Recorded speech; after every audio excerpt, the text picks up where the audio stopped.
Sobriety is not a test. Taking a challenge is wonderful for you to do to give yourself that perspective and that break, but look at it going into it and keep reminding yourself, why am I doing this every day? It's a great way to wake up in the morning. This is why I choose to be alcohol free today.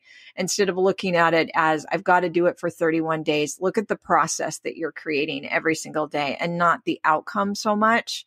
And stay focused on what matters most to you, because living alcohol free is really a movement that is happening. And I believe that in midlife, you combine aging with no longer relying on a chemical substance that is alcohol. You give yourself a next chapter of life that you may never have thought you would have written.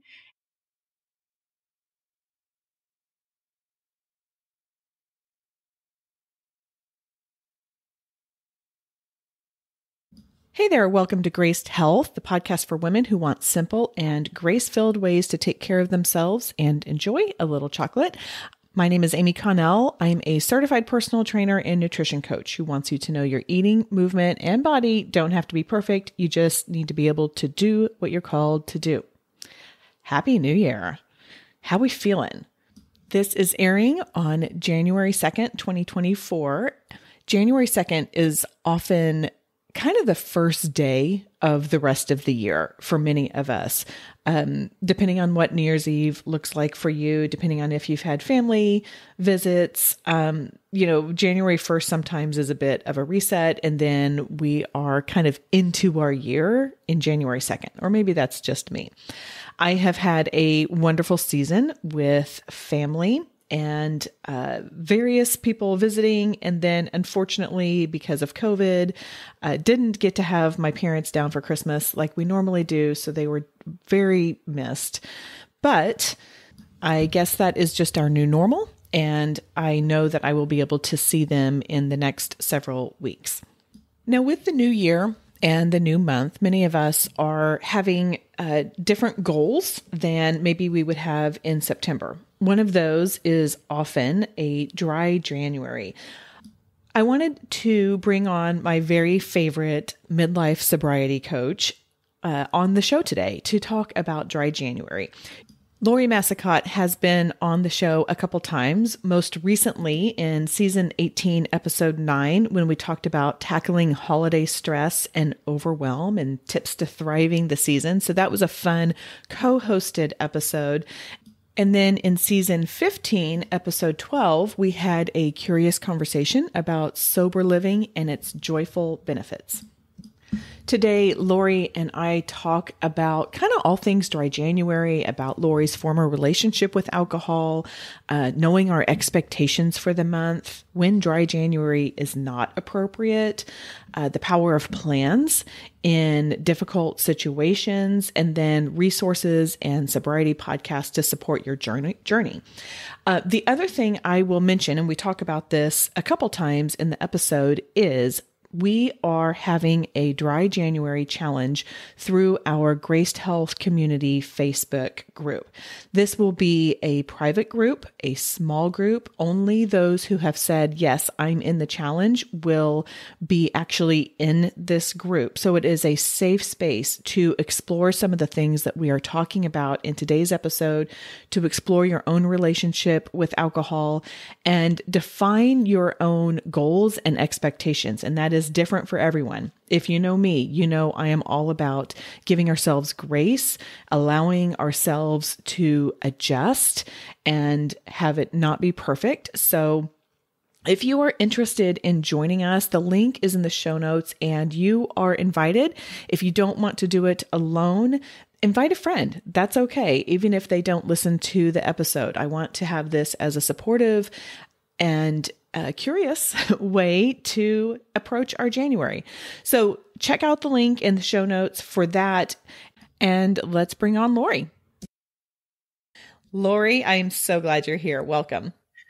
I'm so glad to be here. Thank you so much for having me, friend. Yes, it's been, I have just really enjoyed our time together. We shared on our co-hosting episode that we get together once a week, and it's been so fun to have someone to work out all the kinks and to talk with. And I just consider you such a great partner in what I do, even though what we do is relatively different. I mean, we're both focused on advocating and helping women take care of their health in different ways, but it's just been such a joy to be able to see you and work with you once a week.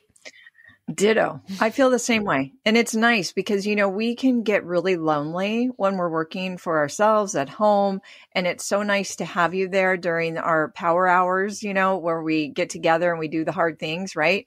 And so I just appreciate it. And I'm already thinking about what I want to work on next week when we get together. Yes.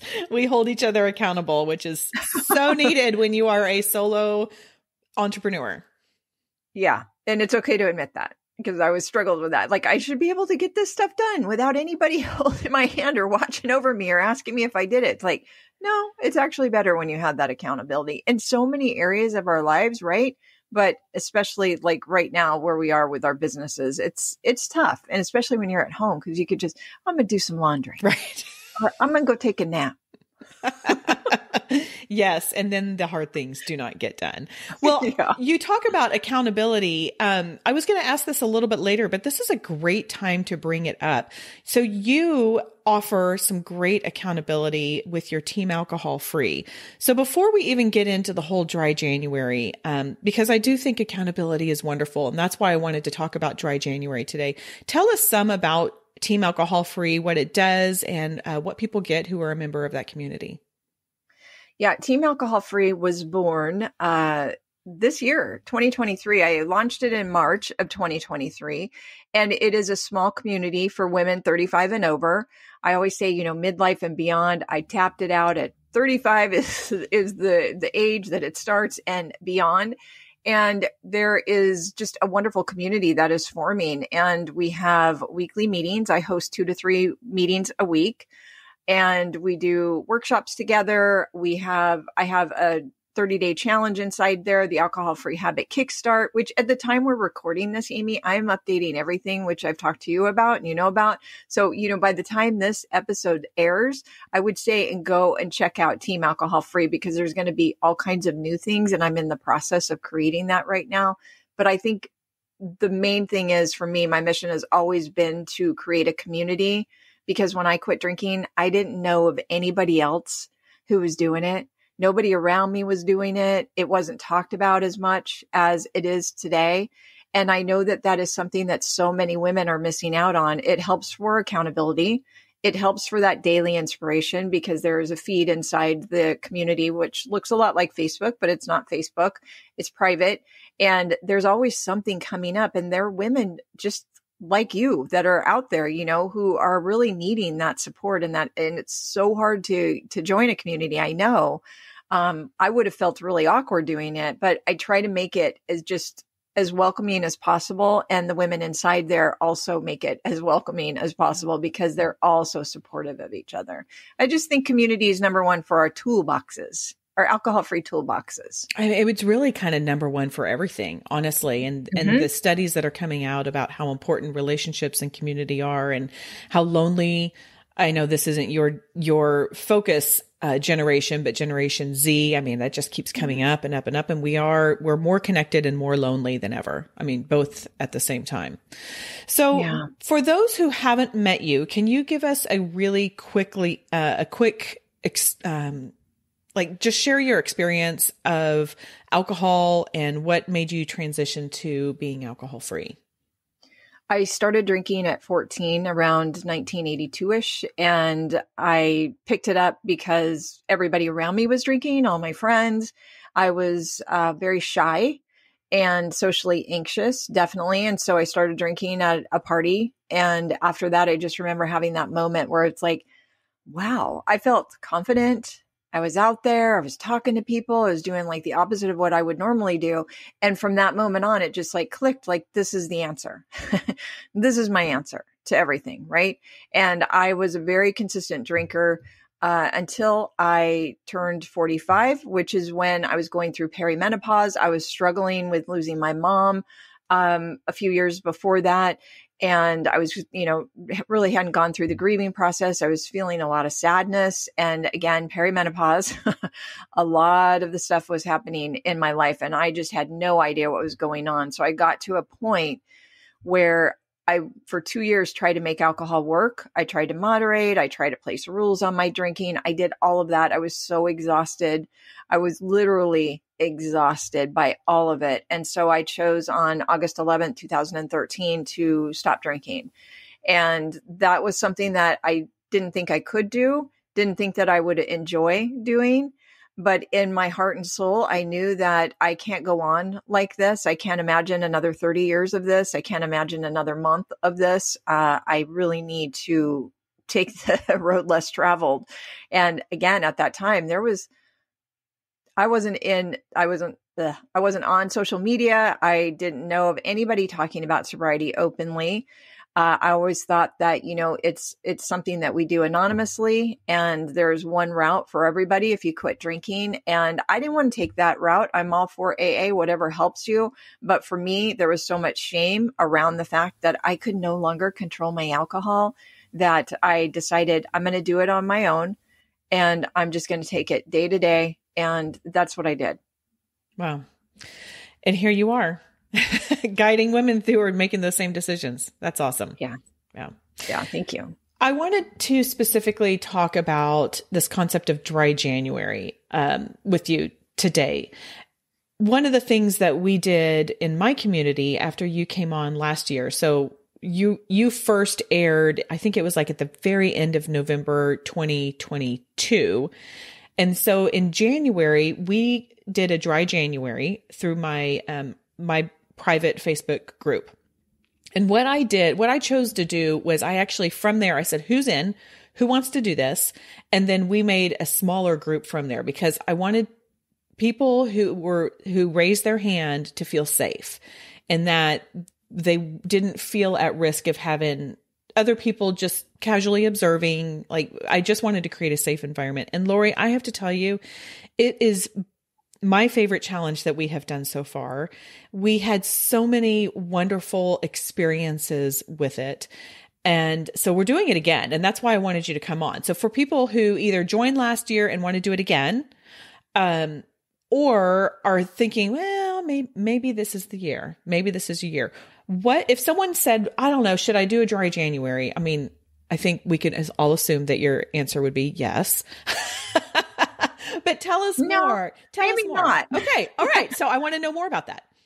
Yeah. I wanted to look real quick while you were talking. I want to say where dry January came from, and I wasn't sure of the date, but it started in 2013 by Alcohol Change in the UK. And so that's very interesting. That was the year I quit drinking. Mm-hmm. And I didn't know of a dry January. There was nothing like that. But before, like in 2011 and 2012, when I was questioning my drinking, I came off the holiday exhausted, bloated. I felt horrible, and I had spent all kinds of money. I had all of those resolutions for myself. I want to lose weight. I want to stop spending money. I want to do, diet and lose 10 pounds, real unrealistic expectations. And in 2011 was the first year where I said, I think I need to take a break from drinking. Again, nobody was talking about this, but I took the whole month of January off. I didn't have a plan for myself after January 31st, which I know we're kind of going to talk about. And I liked it. I was really counting down the days until I could drink again. And then again in January 2012, I took that January off as well. And that was really helpful. I made it a little bit longer, and then I kind of caved at a family brunch. And so I was really seeing the benefits of the other side of drinking. At the time, though, I didn't focus on like, I'm going to quit drinking. So I was just doing it to really take a break. So I feel like our expectations and the reason why we're doing it matters the most. And for some people, it's a great idea. If you're doing it as, I just kind of want to do this health challenge for myself. I want to really, take a break from drinking. It's too much. I think going into it though, definitely like know why you're doing it.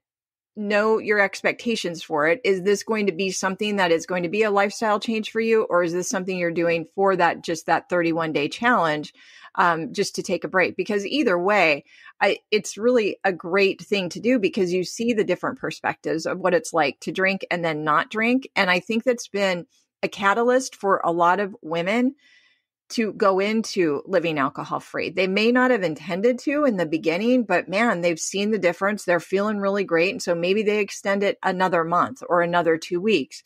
When I think it's not a good idea is when you know that you've either done this several times over and over again. Like where I was, my drinking was taking over. It was controlling everything. And so I just had to stop and say, you know what? I know that I need to transition into more of a forever lifestyle with living alcohol free. And that's what helped me the most. I feel like there's a lot of women putting a lot of pressure on themselves around the end of the year with all of those resolutions. And I also feel like it's really hard to come off of the Christmas holiday and New Year's and start a challenge on January 1st. So not to say, you shouldn't do it, but look at everything because you don't have to do it on January 1st. You could start it. You could create your own challenge, no matter how many days it is, a 30-day challenge, whatever it is. But I think there's just a few things to look at before you go into it. I will say the benefits of dry January are definitely that different perspective, but also the fact that other people all over the world are doing it. That would have been very helpful for me if I had known about it. Yes. I agree. Yeah.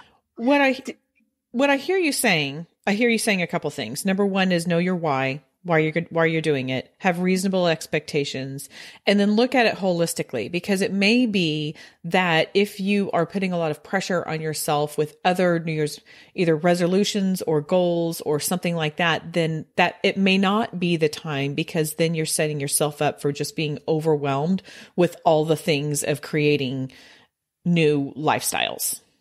Yeah. Thank you for recapping that. Definitely. But that's what it is. And literally, if you're going into this and you have done it several times and in your heart and soul, I can't moderate. It's hard for me to take breaks. I think that this is the choice that I need to make, is to really go all into that alcohol-free lifestyle. Then sure, do the dry January and don't put the cap on the end of the month. I think that has to be some kind of plan set up for yourself before you start this to go into February. Like, what is your intention? Let's talk about that. So what happens after January? What happens at the end of the 31 days or whatever our time frame is? I mean, what kind of guidance would you give us in what the next steps are? I think that the next step is to really ask yourself, was this beneficial for me? Is this something that I want to continue doing? And then also look at the challenges and the roadblocks you face in continuing to do it. What's standing in your way? Because for me, it was definitely my mindset. That second time I did it, though, I did make it to President's Weekend here in the States. That was mid-February. And I thought, man, I'm really doing this. But I had that block going to brunch. That was my association. Like, going to brunch equals drinking. And I tried to make it through. I really did. And I couldn't do it because I hadn't had a plan for myself. So I think coming out of January, definitely put together a plan for yourself. If it feels like something you want to do, I would say go to 100 days and see how it goes. And then also, if it's something that you think, I could go another month, whatever works for you, because some people get really overwhelmed by the fact, I'm going to spread this out. I'm going to do a 90 days, or I'm going to do 100 days, or I'm going to take the whole year off from drinking. It's overwhelming to a lot of folks. So we have to always check in with ourselves. What feels best for me? Maybe it's another week. Right. Okay. So if you could go back to that President's Day brunch that you said was a little bit of a, you didn't use this word, but trigger, like association. I like that word. Mm-hmm. What kind of plan do you wish that you could have put into place? Like, do you think that saying, okay, I'm going to extend this to 60 days would have been enough for you to say no at a brunch that you really wanted to have a mimosa at? Or is there something different in your mindset? Or is there something different in the way you responded to people saying, aren't you drinking? Like what would you change to have continued to be successful in that moment? Well, I would have really benefited from somebody telling me, have a plan before you go. Because for me, it was just not so much. And I'm trying to remember, Amy, honestly, it was so long ago. If I had said I was going to do another month in February, I don't think it was. I think I was on a day-to-day basis. Like, I'm going to take it daily. And let me just say that at the end of my drinking, I was drinking mainly on the weekends. I was a binge drinker. So it wasn't like a daily, and I'm not making excuses, just that was the facts. At some point in my life, different points, I was a daily drinker. But at the end, I was very much a binge drinker. Sunday was one of my biggest drinking days because I had the Sunday scaries. And so, going into the week, I needed to relax, And so it would have been nice for somebody to say, what will you say if somebody does say, why aren't you drinking? Because that's what happened. I don't want to say I succumbed to peer pressure, but I kind of did. My family had known me as a drinker for 30 years, and we did a lot of brunching together. And we were all there. I ordered a Diet Coke. I had my water. I didn't go into it and order a drink right away. It was later in the brunch. And I was very disappointed in myself after. But because of that, I told myself, well, you can't do it. You can't be around your family anymore. You're not going to be able to do it. And that was something that I held on to until I did quit the year later. But it would have been nice to know, what will you say to these people? Have a plan for yourself going into this. Have a plan for when you get done with the brunch, because that's when I would have a big struggle. Like if in the beginning, when I wasn't drinking, coming home from something that I didn't drink through, I felt stress. I felt, coming off of anything like that, you feel that vulnerability hangover. And I was very motivated to drink. And so setting yourself up with a plan before these things happen is a great idea. And then when you're coming out of dry January, what could be your plan for February? A lot of times women will either cut back on their drinking, which is great. It doesn't have to be an entire month. It could be a weekend, or it could be several weeknights, something like that, but always having a plan in place. And I think that's part of having that community and that connection. And a big part of where I'm going in 2024 is really with the planning of it all, like every single detail, because we just talked about this on a call yesterday in TAF. And it's like, yeah, we don't think about this kind of stuff, especially after we quit drinking. We have to have a plan before, during, and after. Yeah, because the plan is what equips us to be able to execute what we want to do. I mean, it's like, what is it? A goal without a plan is just a wish. So if we don't have that plan, then it's going to be hard to do that.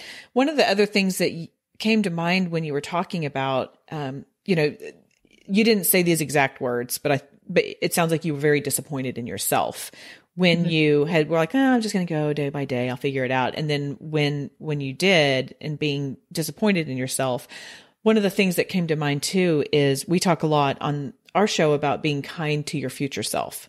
So setting yourself up for having the kind of success that you want. And I think maybe even just taking that one pause of like, how will I feel about this tomorrow? That might be enough to, to stay in and all of that kind of stuff. What are some of the other tools or resources that you would recommend having in our back pocket as we go into and we'll just say, I mean, this is kind of airing in January and we're doing the challenge in January, but it might be dry August. I mean, like just a dry season. I mean, what kinds of things that can we do to plan and to equip ourselves to be successful? Yeah, I'm going to answer that. I want to go back to what you just said, rolling the tape forward to the next day. And that is your future self tomorrow morning. That's what I did. And so many women do that. It's a wonderful tool to use. That's what I did in early sobriety. I had to always remind myself. And it was good that I had that experience at the brunch, because I've had so many of those experiences where I felt so disappointed in myself the day after drinking. You got to remember, at this point in life, especially, you got to be a little bit kinder to yourself for sure. You don't have to beat yourself up about this anymore, but we got to learn how to coach ourselves and always say, I'm going to play the tape forward because it really matters how I'm waking up tomorrow more than this sip of alcohol. It's just that one sip that's going to take you down that alcohol loop, right? So that was very helpful. So I wanted to mention that because it is a tool. And so going into it, definitely envision how you want to wake up in the morning and play it a little bit forward, because what I experienced at that brunch, I call it spontaneous drinking. I had no plan to drink, but because I felt the pressure, and I don't like people, I don't like to be the spotlight, even with family. I don't want anybody directing all their attention to me. And so I'm like, let me make everybody comfortable. Let me do this. And that was spontaneous drinking. And when I walked out of there, and I didn't stop at brunch, I went home and the drinking continued. And that's where I got right back on it. But I walked out of there thinking, darn it, why did you do that? That wasn't your plan. That wasn't what you were going to do. And so the tools that we can have, I think, that are really important, again, at this stage of life, community and connection. Whether that be in an online community, whether that be an AA meeting or some sort of other recovery meeting that you can see people in person. AA also has the online meetings that you can attend now for women, and that's very helpful. Or on Instagram, social media, blogs, articles, 250 and Beyond podcast. That's a wonderful tool to have in your back pocket. Yes, it is. And there's also so many sobriety podcasts today. So many sobriety podcasts. Do you want me to recommend some? Sure. Okay. So one of my favorite sobriety podcasts is the Hello Someday podcast. Hello Someday. And Casey McGuire Davidson, she's a wonderful host. She has wonderful interviews on. I've been on that podcast a few times now, and it's fantastic resource for anybody to just, it's so easy to put our earbuds in, especially when we're trying to take a big break from drinking and we feel like we're motivated to drink. Put an earbud in and listen to a sober podcast. Amazing. And then another one that I want to recommend is called Sober Powered. And her name is Jill, and I can't think of her last name. And she is really into the science of alcohol in our brain. And she talks about it in just really short episodes. And it's so informative. So those are two podcasts that I would recommend, along with, of course, 250 and Beyond. Got to plug it. You have to plug it. And it's a great podcast. I tune in a lot and I love it. I love what you're doing. And I love how you start every episode with giving people a hug. I'm like, oh, we all need that. We need a hug. We need a hug from others, and we need to hug ourselves, because that's very helpful too. And I just had a gal in TAF share a wonderful story. She had COVID, and normally she would drink during that time. And what she did instead was hug herself. And that's what I'm talking about. Like, we really got to nurture ourselves and remind ourselves that we matter, and drinking alcohol is not going to solve anything if we can add more love to it.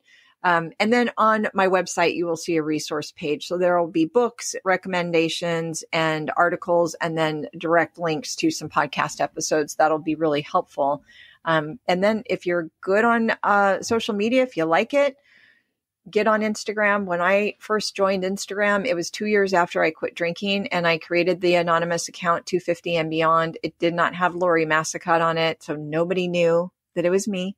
My friends, family, nobody. And that's where I entered into the sober community, and I found people talking about it, and I couldn't believe it. It was so helpful for me. Mm-hmm.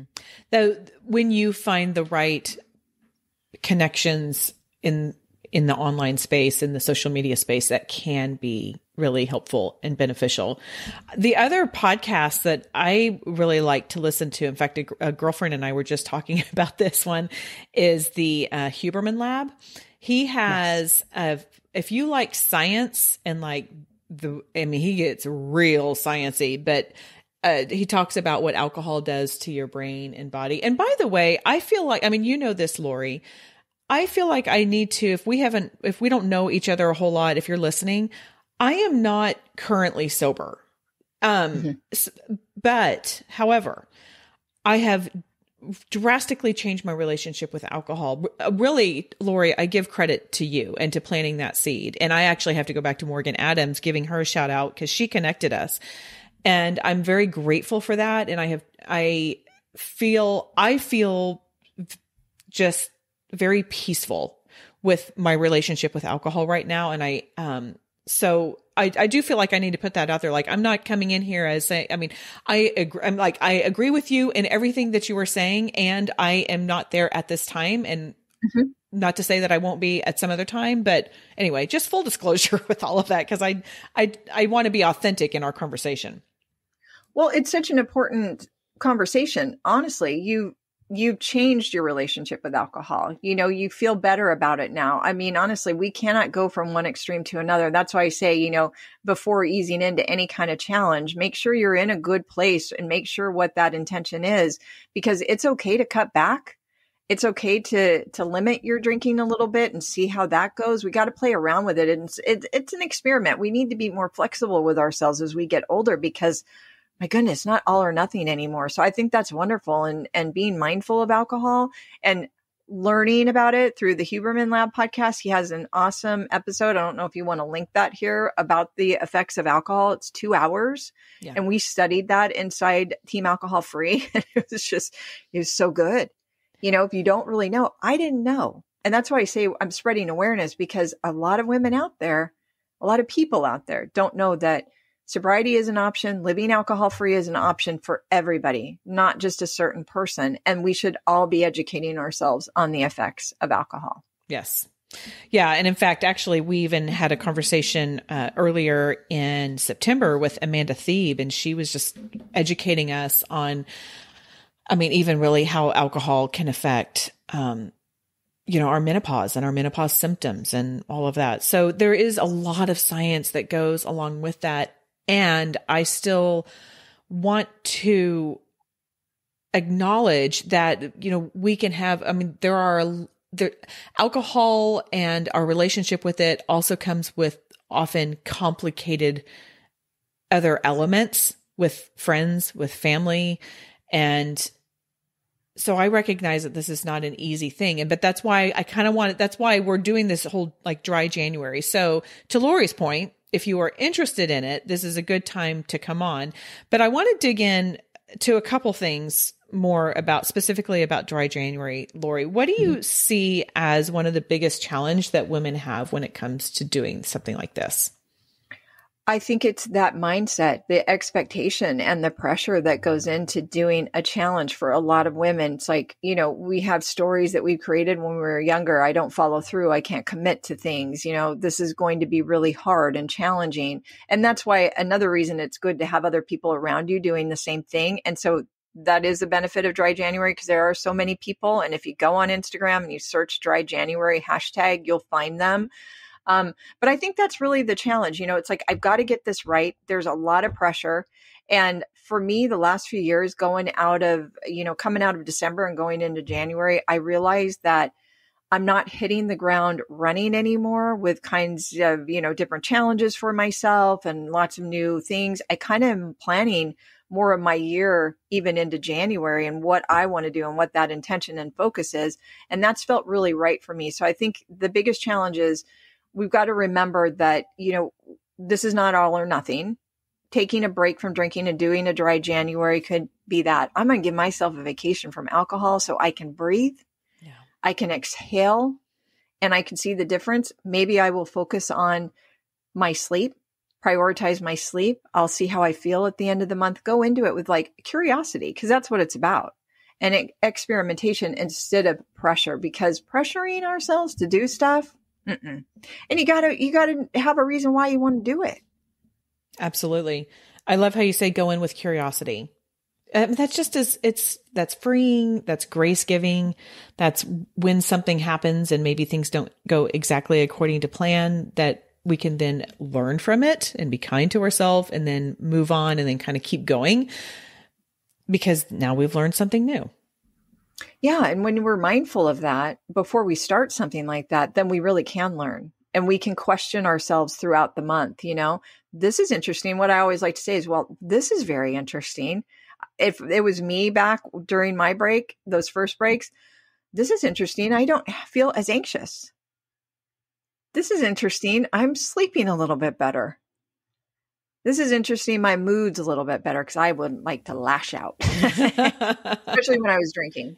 I was tired. We get in that cycle. We drink. We don't sleep well. We wake up the next day. We're supposed to handle all of our responsibilities and we're walking around half-mast.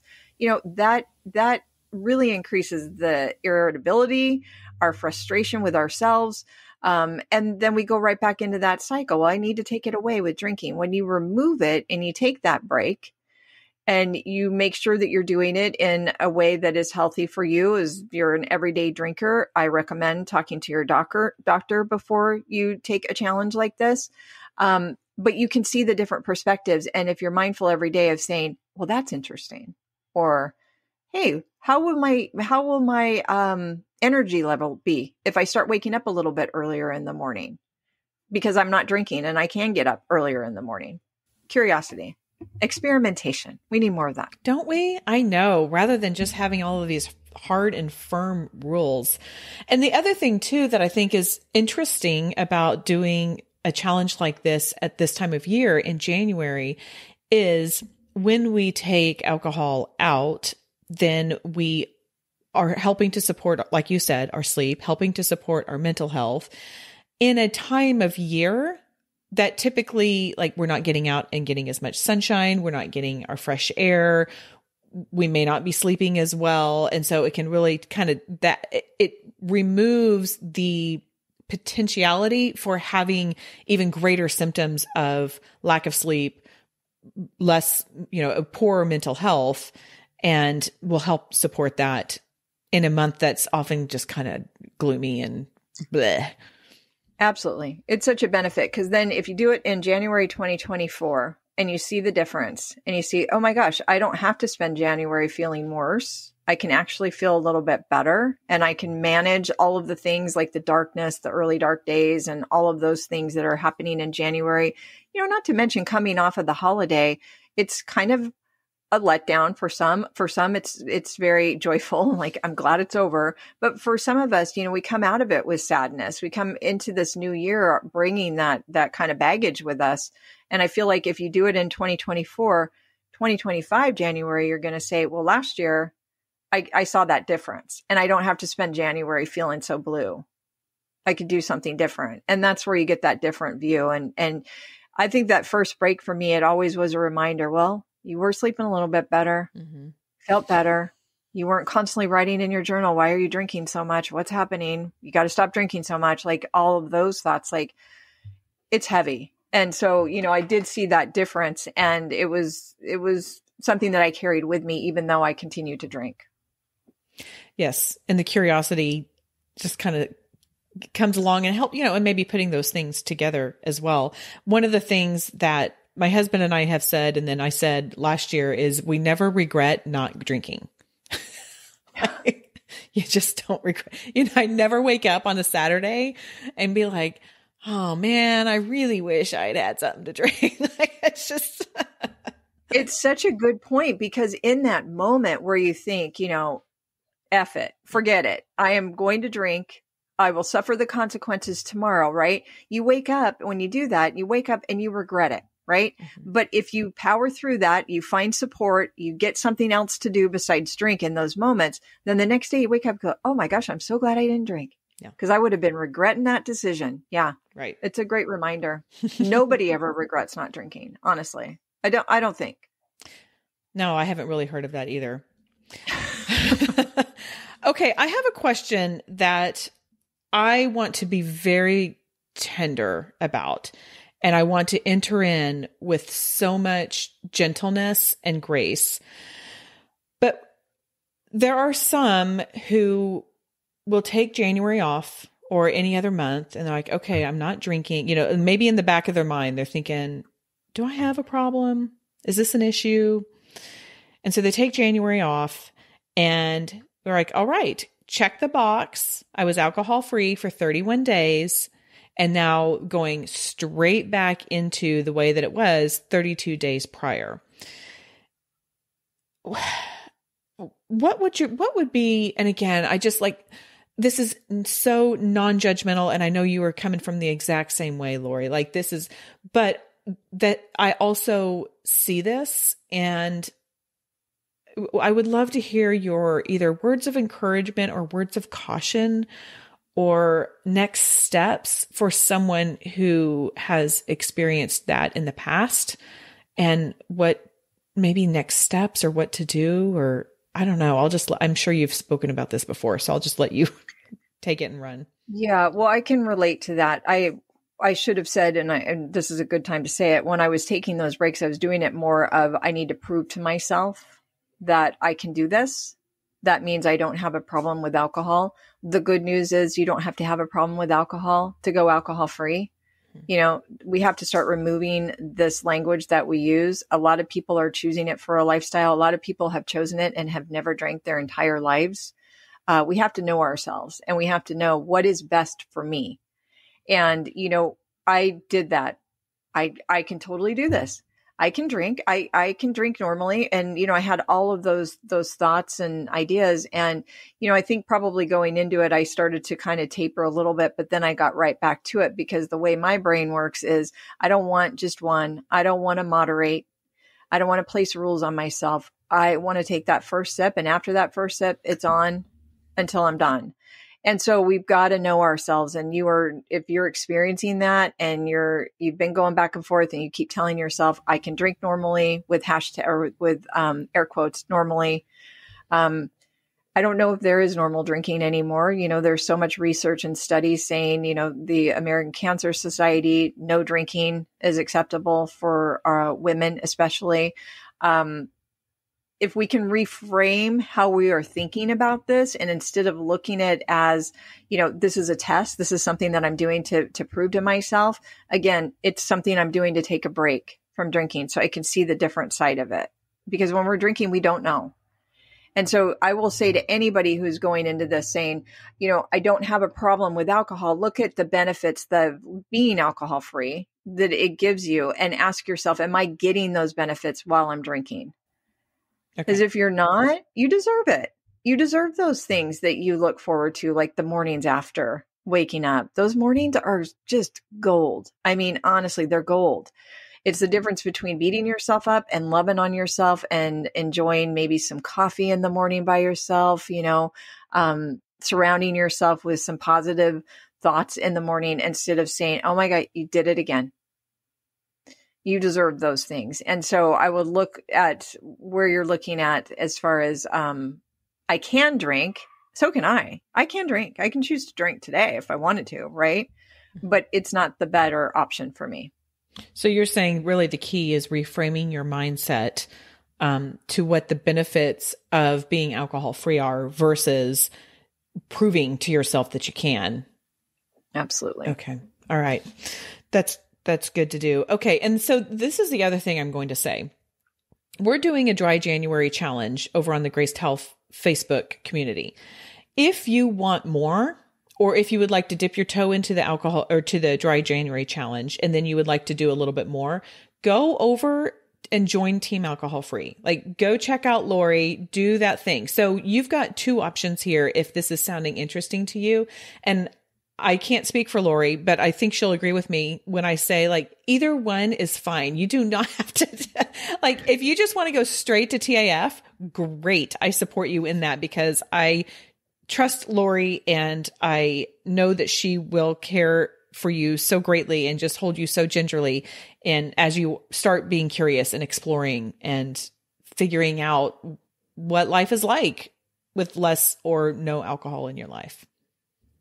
Yeah. And the 30-day challenge that I have, like I said in the beginning, I'm rebooting that, but it's self-study. So you can go through any of it, and I'm adding all kinds of different resources to that. So, but you can edit this out, Amy, but if you would like me to come in and talk inside your Facebook group in January, I would be happy to do that and answer any questions, and we can just have like a girl chat. Awesome. Yeah. Yeah. We will circle back up on that for sure. Yeah.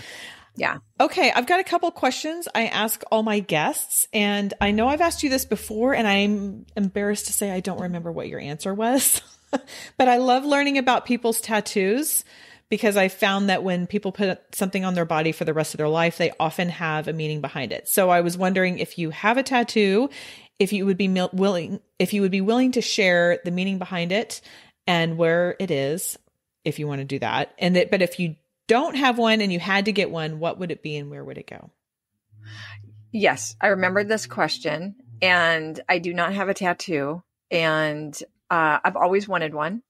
And that started when I saw a layout in, I think it was Vogue magazine with Drew Barrymore, and she has a little butterfly like on her lower stomach, and she was laying on the ground and she had this butterfly. I thought, oh my gosh, I love butterflies. I thought that would be so cool to get a tattoo. Also, my birthday is 11/11. And so I always thought about doing like an 11/11, like somewhere like this, like Jennifer Aniston has it on her wrist, on the inside of her wrist. I'm going to copy Jennifer Aniston. I don't know if I would put it there or maybe just on my back somewhere, just so I have it. Love it. I probably will never do it, but Amy, I think you should do it. What would your tattoo be? I don't know. So I've thought about it. I just don't think that I want one is the bottom line, but you're the first person who I think I've said this full answer to. I think what I would do is right behind, I think this would hurt like no else, but right behind my ear. And I would just get the little Christian fish, just a super simple one. And my hair is down, but my hair is up a lot. So I could kind of like choose to display it if I wanted to or not. But I think that I would do that. But I think that area has like some, that is painful. Like that on the top of the foot, I've also heard is just that's a booger because there's just nothing there to like, there's no fat, there's no muscle, there's no, nothing to absorb the pain. I'm feeling right now. Yeah.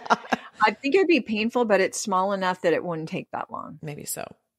But I don't know that I want to do anything, honestly. I just love learning about him. I think it's been a really fun way to connect with people I don't know. And if they are willing to open up about it, I just like learning. I like learning. And I love seeing them on older people too. It's so interesting because they really they automatically take on a different shape because, our skin is changing, our bodies are changing, they kind of, maybe they look a little bit different, but yeah, I love seeing them on older people.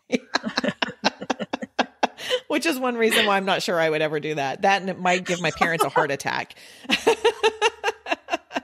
It's like you have a smiley face on you and then it starts to look more like a frown. Yeah, a frown. Yeah. Yeah. Okay. So we talked about your website, LoriMassicot.com. I think we talked about it. Where is the best way for someone to connect with you? LoriMassicot.com. If you want to reach out, there's a contact button right at the top. You can click on that and send me an email and listen to 250 and beyond. Hopefully by this time in 2024, I'll be back on Instagram, even though I've been saying it for over a year. It's been a nice break and you can find me there at Lori Massicot. And that's pretty much it. Okay, great. All right. You get the last word. What is the one simple thing you want people to remember about our conversation today? I want you to remember that sobriety is not a test. Taking a challenge is wonderful for you to do to give yourself that perspective and that break, but look at it going into it and keep reminding yourself, why am I doing this every day? It's a great way to wake up in the morning. This is why I choose to be alcohol free today. Instead of looking at it as I've got to do it for 31 days, look at the process that you're creating every single day and not the outcome so much. And stay focused on what matters most to you because living alcohol free is really a movement that is happening. And I believe that in midlife, you combine aging with no longer relying on a chemical substance that is alcohol. You give yourself a next chapter of life that you may never have thought you would have written. And you take on a whole new level of living, honestly, because we're not holding ourselves back and we're not spending time thinking about alcohol and being disappointed in ourselves for drinking. So you deserve to free yourself from that, whether it be for 31 days in dry January or for life. Or beyond. Okay. That is all for today. Go out there and have a graced day.